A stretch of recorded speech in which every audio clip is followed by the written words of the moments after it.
ఓం అరుణాచలేశ్వరాయ నమః. శివుడు మొట్టమొదటిసారిగా పాదం మోపిన క్షేత్రం ఇది అరుణాచలం.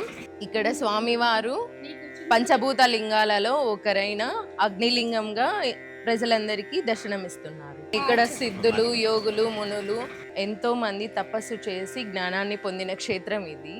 రమణ మహర్షి అంతటి వారు కూడా ఇక్కడ ఈ క్షేత్రంలోనే తపస్సు చేసి జ్ఞానాన్ని పొందారు. ఆయన ఓం నమ శివాయ అనే మంత్రాన్ని 3 కోట్ల సార్లు జపిస్తే ఎంత ఫలితం ఉంటుందో, అరుణాచల శివ అనే పదంని ఒక్కసారి జపిస్తే అంత ఫలితం ఉంటుంది.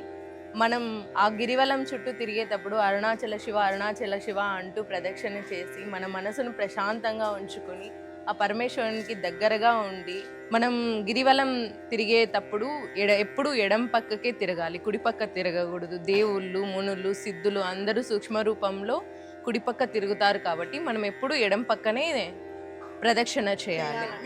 ఈ కొండ చుట్టూ అష్టలింగాలు ఉన్నాయి.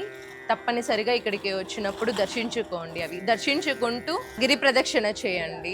గిరి ప్రదక్షిణ చేసేటప్పుడు చెప్పులు, సాక్స్ ఇలాంటివి ఎవరు వేసుకోకోకుండా ఆ స్వామిని స్మరిస్తూ గిరి ప్రదక్షిణ చేయండి.